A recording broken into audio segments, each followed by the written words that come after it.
thank you all for being here Friday after that nice party yesterday. I wanted to talk to you. I'm so glad that I'm kind of like one of the last one, because the other speakers have addressed all the organic nitrogen relative importance in tropospheric chemistry, so I don't have to go through that. But for ecosystem relevant nitrogen species, we know that, well, we have inorganic, we have organic, and in order to make it available for ecosystems, you need to have water soluble, both of them. So when we when we're trying to use it in order to modeling atmospheric CO2 uptake into ecosystem, we need to address the fact that ecosystem nitrogen fertilization will increase the CO2 uptake by ecosystem, and considering that we are increasing, or projections are that by 2050 we are going to be doubling the amount of reactive nitrogen that we're going to put in the ecosystems, probably we're going to be affecting the CO2 uptake. However, in all those estimates, no water-soluble organic nitrogen is included. And one of the reasons it's not included is because it has very unknown bioavailability. And if we compare the review that Cornell did in 2011, that South America, I wanted to point out South America because it's where I live and this is the work I do here. It has the largest relative contribution of atmospheric nitrogen atmospheric deposition in wet deposition. So we have, it's about 42, but it can ranges. I mean, the more industrialized regions of the world have higher concentrations, but the relative proportion of water-soluble organic nitrogen is smaller. So it might mean that in our areas where we don't have as much as industrialized areas, probably it could be relevant into the co-pooling of nitrogen and carbon cycles in ecosystems. So, well, it's known that it's water-soluble organic nitrogen, it's being uptake by plants, but we don't know the role of organic, amino acids. Plant could take amino acids, but we don't know how much is what is the role of it into CO2 uptake. There is very little known about the soil decomposition of bioavailable water-soluble organic nitrogen that comes from the atmosphere. And in ocean, there is a range of studies that show that could range from 12 to 80%. So saying that, a bunch of scientists that work on nitrogen in South America and different areas, we decided to address the lack of data in different aspects. One of them was characterizing all the sources of atmospheric nitrogen deposition in the ecosystems that are in the range of ecosystem that is in South America, and also to address biological nitrogen fixation, which is another big uncertainty into the co-pooling of atmospheric ecosystem modeling.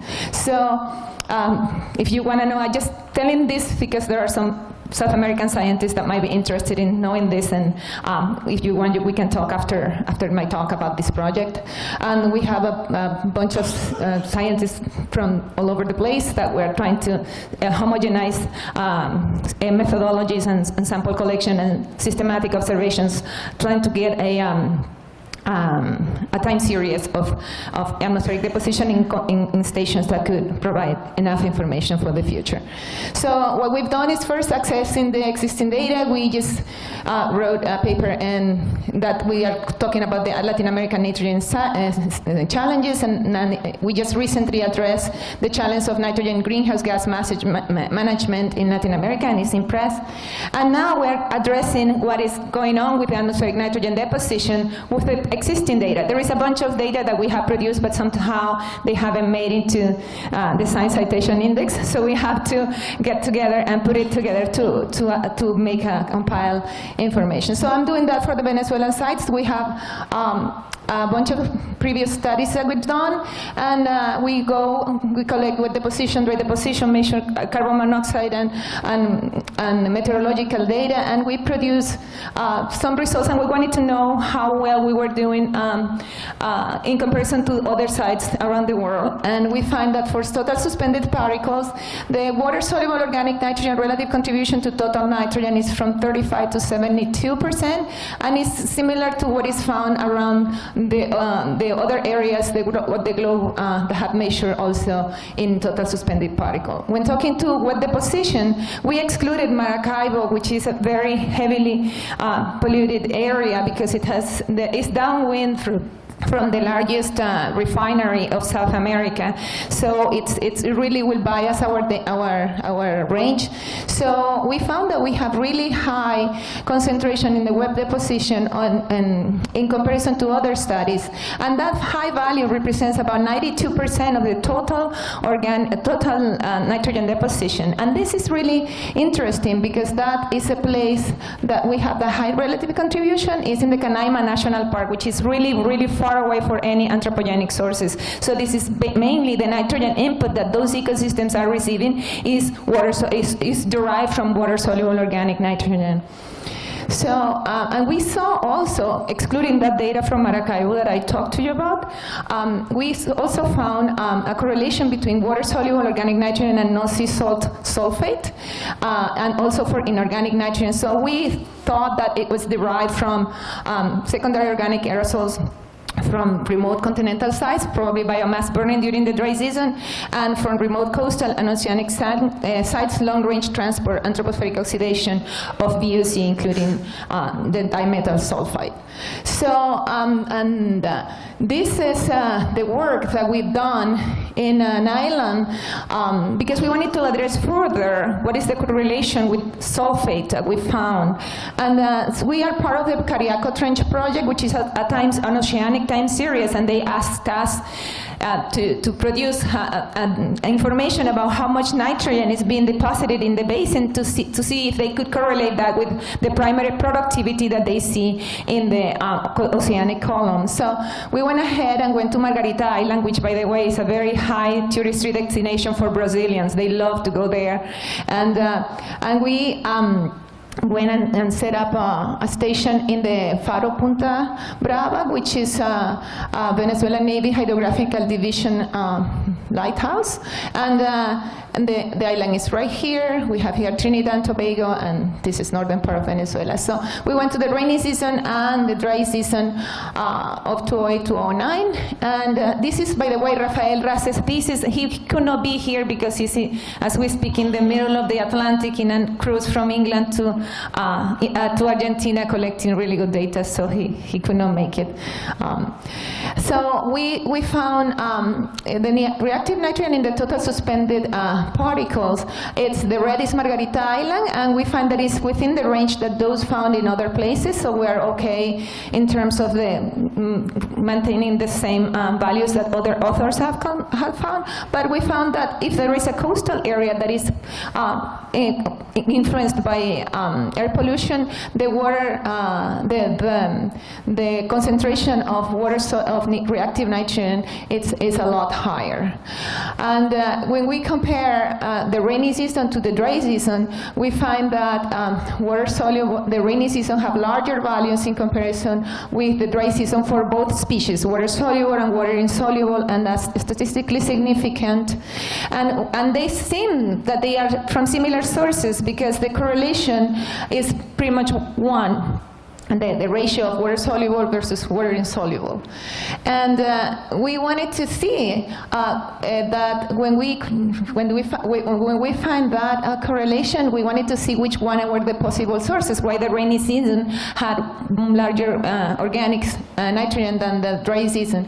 And we did back trajectories and also used meteorological data, and we saw that most of the air passed through Trinidad and Tobago and some of the cities of the northern cities of Caracas, bringing some polluted air to the island, and whereas in the dry season, pretty much is long-range transport for the atmospheric from the Atlantic Ocean. So we also did the CO measurements, and we found that larger values of CO were found during the rainy season, and this is the maximum values that we found, about 800 ppb, whereas in the dry season, the highest values would not increase more than 300. So we also found that influence of anthropogenic, and when we measured the concentrations of no sea salt sulfate, also we found a strong correlation with water-soluble organic nitrogen and water-soluble inorganic nitrogen. So, in conclusion, the back trajectories, the meteorological data, concentration of CO and non-sea salt sulfate indicates that fossil fuel combustion or biomass burning during the rainy season are contributing to the water-soluble organic nitrogen concentrations in the aerosols that we measured there. So we also measured the different, the concentration in the different mass median aerodynamic diameter particles, because we had a cascading factor there, and we found that most of the particles were in the coarse fraction, and that implied we wanted to see, we wanted to see what was the reason. We didn't find any correlation with the coarse fraction with any of the ions we measured, but we only found correlations with non-sea salt sulfate concentrations and water-soluble inorganic and organic nitrogen. And if we see over here, we find that only the fine fraction has correlation with sulfate and with calcium, but not with potassium, which indicates that there is no biomass burning sources of this organic and inorganic nitrogen that is being formed. So with that, I think that rainy season we have anthropogenic sources that hit in the ocean biogenic organic, volatile organic carbon and the methyl sulfide, and at night we get, since the concentrations is higher, we get more formation of secondary organic aerosols, which eventually nucleate with the sea salt and increase the size, and that's why we see a larger fraction of the water-soluble organic nitrogen in the coarse particles. And let me go. In the rain season, we found also in the rain the same proportion that is being found elsewhere, but I wanted to go ahead and show that we calculated the annual wet deposition and dry deposition for these places so that the people for the Cariaco Trench project could use it. And I don't want to get into the detail how we did it, but what I wanted to say is that nitrogen wet deposition is about 68% of the total deposition on this Cariaco Basin area, whereas dry deposition represents very little, because mostly it means that in tropical areas you remove most of the nitrogen through rain.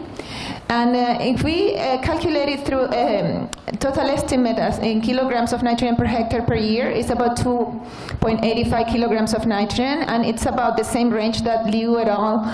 Estimated for this region. So it seems like, in spite of this, this is being inferred for satellite NO2 data, it seems that maybe it's is still not considering other factors to produce. It should be higher than what they're getting, because we got 285 with both nitrogen organic and inorganic.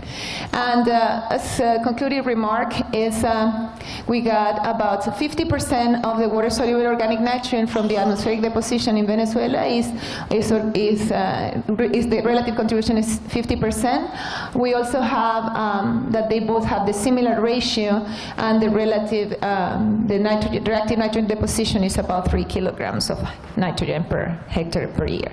Thank you. If you have any question, and thank you for. I have to acknowledge my funding.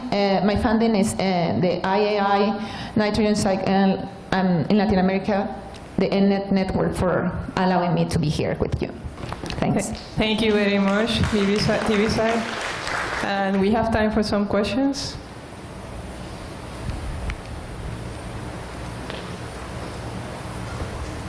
Thank you. I have a question about inorganic nitrogen components. You have shown the total, but I didn't have the time to show the speciation, but it's mostly nitrate. Ammonium is very small. Okay. Yeah. So we measured nitrate and ammonium, but I just took it out because I didn't have time. Okay. There's another question there.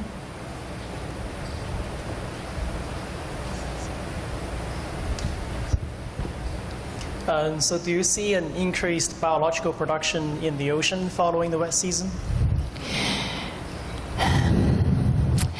think it's derived from oxidation of oceanic VOC, but in the long transport oceanic VOC, because they both, in the dry season and in the wet season, it correlates with calcium. So calcium could come from the dry season through the Saharan dust.